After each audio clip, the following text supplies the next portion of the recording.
आप सबको दोनों हाथ जोड़ के और शीश झुका के प्रणाम करता हूं, नमस्कार करता हूं। बड़ी होगी तो सीधे 1 लाख रुपए से ज्यादा राशि उसको मिल जाएगी। मध्य प्रदेश में बेटी लखपति ही पैदा होगी।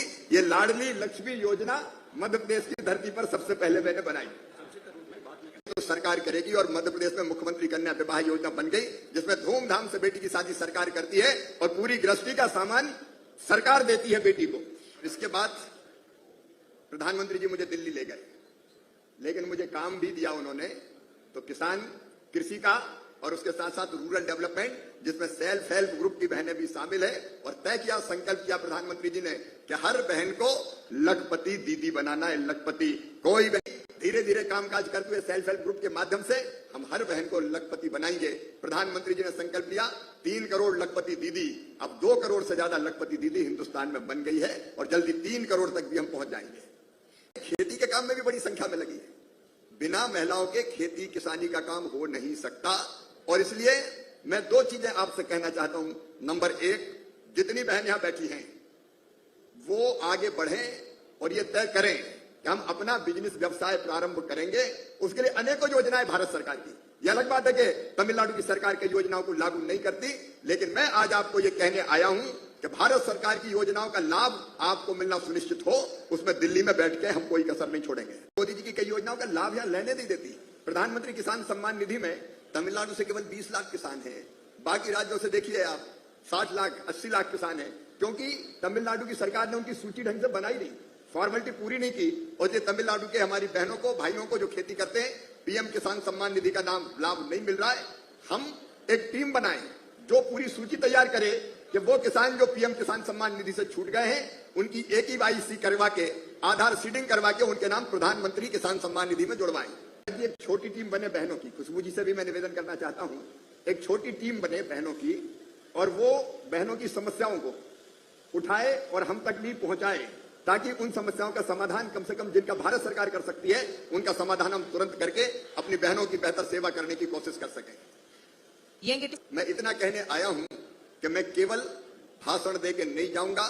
जो काम तमिलनाडु की यूनिट मुझे देगी बहनों के कल्याण के लिए, उस काम में मैं पूरा सहयोग करूंगा। और भाई तो भाई होता है, अपनी बहनों से मेरा जो रिश्ता बना है तमिलनाडु का, वो अब टूट नहीं सकता। मामा का घर दिल्ली में भी है, 12 सफदरजंग रोड, 12 सफदरजंग रोड। आप अगर वहां भी आएंगी तो आपकी भाई को आपकी सेवा के लिए खड़े पाएंगी। और यहां से भी अगर कोई समस्या आप भेजेंगी केंद्र, मेरे विभाग की या केंद्र सरकार की, तो उसको भी हल करने की मैं पूरी कोशिश करूंगा। क्योंकि फिर मैं कहता हूं, बहनों की सेवा ही देवियों की पूजा है। पानी के बंटवारों को लेकर मुकदमा चल रहा है। अरे राजस्थान नहीं, वो पाकिस्तान हो गया।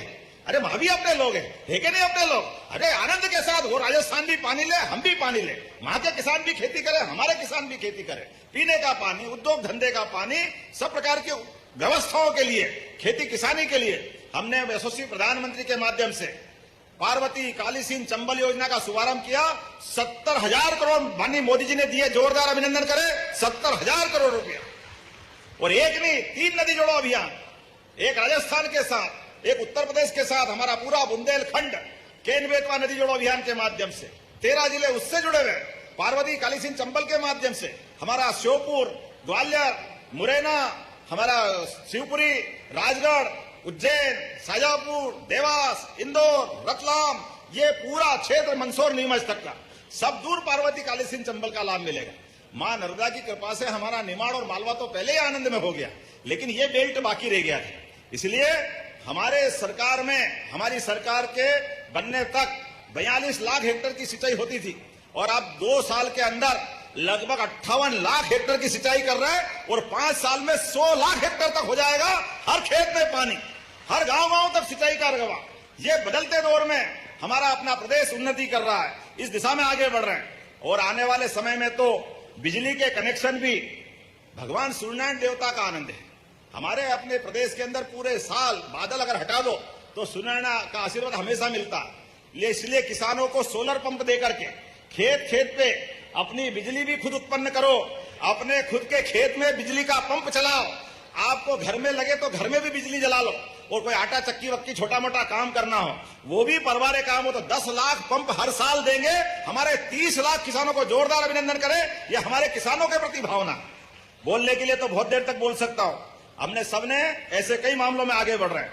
लेकिन आज यहां जब मैं लोकार्पण भूमि पूजन की बात कर रहा हूं तो 78 करोड़ की लागत से 78 करोड़ 61 लाख के 39 अलग अलग कामों के लिए हमारे यहाँ पे भूमि पूजन लोकार्पण हो रहा है, जिसमें अकेले इसी स्थान पर 35 करोड़ 40 लाख का ये सांदीपनि विद्यालय, जोरदार अभिनंदन करो, इसका लोकार्पण हम कर रहे हैं।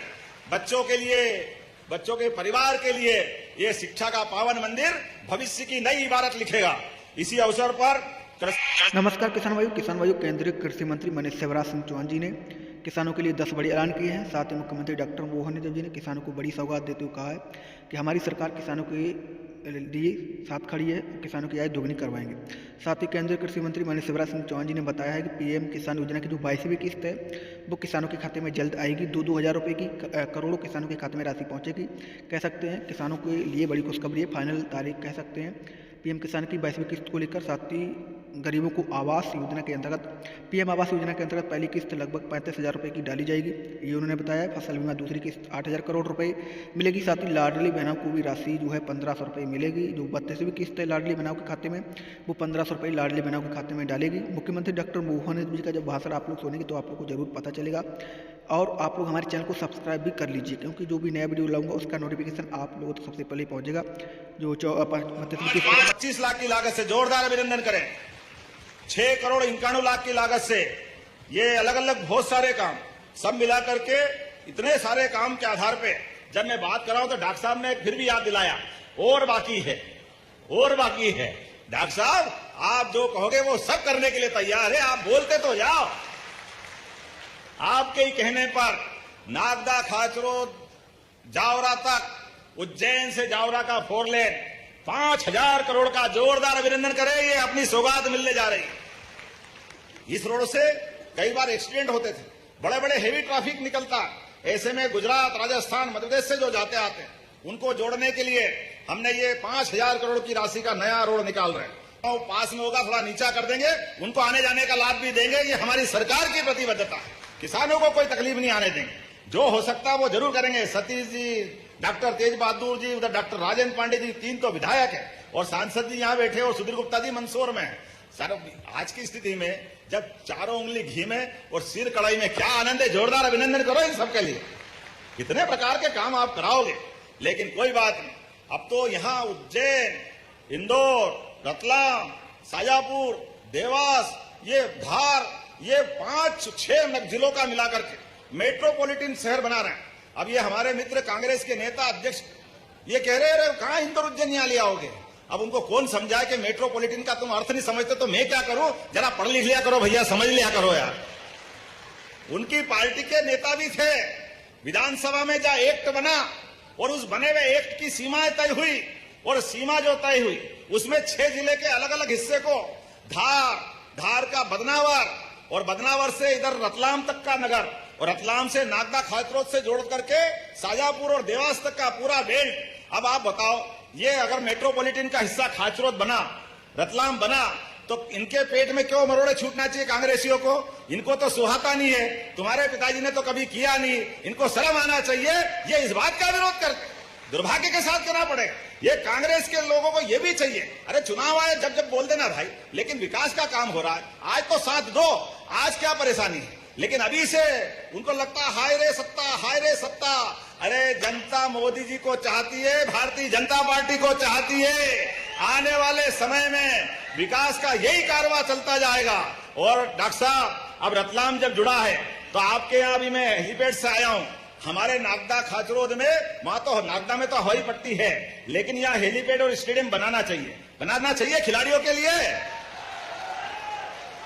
तो एक खाचरोद में स्टेडियम बनाने की घोषणा करता हूं, जोरदार ताली बजाएं डॉक्टर साहब के लिए।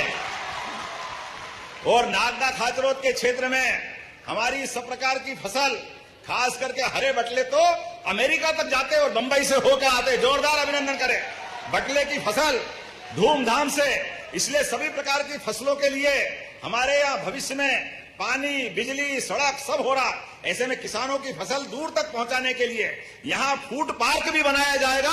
जोरदार अभिनंदन करें हमारी सरकार के माध्यम से। ऐसे एक नहीं बहुत सारे काम मैं बता सकता हूं, लेकिन आज जब समय की थोड़ी कमी है तो भी मैं एक बात देख रहा हूं मेट्रोपॉलिटन शहर जब बनेगा तो नागदा से खाचरोद नागदा तो 4 लेन पे ही रहा है, लेकिन खाचरोद से